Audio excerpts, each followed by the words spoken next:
చిన్నప్పుడు నేను degree third year అయిపోయినాక కూడా ఫ్యామిలీ చుట్టాల్లో కూడా చెప్తున్నాను నేను ఎవరికి కరెక్ట్గా కార్ లేదు. ఒక ఫ్యామిలీకి వీళ్ళ ఫ్యామిలీకి కార్ ఉంది అట్లా లేదు. అసలు మా గల్లీలోనే ఎవరికి కార్ లేదు. ఒక స్విఫ్ట్ ఉంటుంది మా పాత ఇంటి దగ్గర. ఆ స్విఫ్ట్ అది కూడా ఏమంటారు ట్యాక్సీ. వాడు అడిగితే ఇవ్వపోయేటోడు నడపడానికి. సో ఫిక్స్ అయిపోయినా ఈ సినిమాలలోకి వచ్చినాక కొనాలని ఫిక్స్ అయితే ఫస్ట్ కొనాల్సింది కారు కొందామరా అనుకున్నాం. ఒక కారు కొన్నాం, అందరం ఎక్కుతున్నాం. 7 మెంబర్సే పడుతున్నారు ఇన్నోవాలో. లేదు ఇంకోటి కొందాం అనుకున్నాం, ఇంకొంచెం కష్టపడదాం అనుకున్నాం.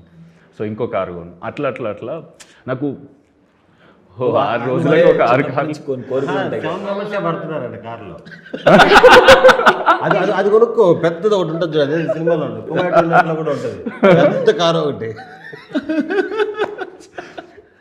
అట్లా కానీ మంచి కోరికలే కదా. ఇప్పుడు అప్పుడు ఆ కారా ఎప్పటి నుంచి వెయిట్ చేసి సేమ్ కదా బ్యాక్ డ్రాప్ అందరికి. అదే అంటున్నా నేను కార్ టాపిక్ ఎందుకు వచ్చింది. ఫస్ట్ అన్న కార్ పార్క్ చేసినప్పుడు కారు కొనేటప్పుడు కొనక ముందు అన్న ఆఫీస్కి బైక్ మీద వచ్చాడు అన్న. ఫస్ట్ FZS కట్ చేస్తే FZ నుంచి కట్ చేస్తే బెంజ్ పెట్టిండు అన్న అదే ఆఫీస్ ముందట. కాదు మధ్యలో వేరే కార్లు ఉన్నాయి, నేను చూసింది అంట. మధ్యలో నేను స్కిప్ అయినా. బ్రాండ్ బాగుంటది కదా అది Volkswagen ఉండేది, పోలో ఉండేది. ఇదిగో నన్ను మాట్లాడమంటారు. మీరు చెప్పేసుకుంటే మరి నేను ఎలా మాట్లాడతాను? నన్ను చెప్పలేదు. సరే నీ జర్నీ చెప్పు. బైక్ టు బెంజ్లు ఈ లాస్ట్ కి వోల్వోకి ఎలా వచ్చో ఆ జర్నీ. తమిళ కూడా మంచిగా ఉందన్న, బైక్ టు బెంజ్.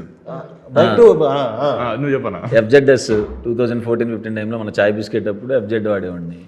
అప్పుడు వచ్చి పెళ్ళైన తర్వాత కూడా FZ ఉండేది.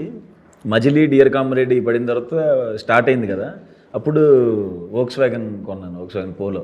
అసలు ఇంకా కొన్నప్పుడే ర్యాలీ స్పోర్ట్స్ కార్ అసలు అది వేసుకుని ఇంకా డియర్ కామ్రేడ్ షూటింగ్లకి దీనికి తిరిగేసేవాడిని. చాలా మజిలీ అప్పుడే ఉంది, మజిలీ అప్పటికే తీసుకుని తర్వాత Volkswagen నుంచి టాటా నెక్సాన్ తీసుకున్నా. నన్ను అంటున్నావు అన్న చూడు, తీసుకున్నాక వాడి మళ్ళీ అమ్మేసి ఇంకోటి అది అలాగే Volkswagen అమ్మేసి వచ్చిన దాంతో టాటా నెక్సాన్ తీసుకున్నాను. అమ్మినని చెప్పలే కదా అన్న, అట్లా అనుకున్నా. అమ్మేసి టాటా నెక్సాన్ తీసుకున్నాను.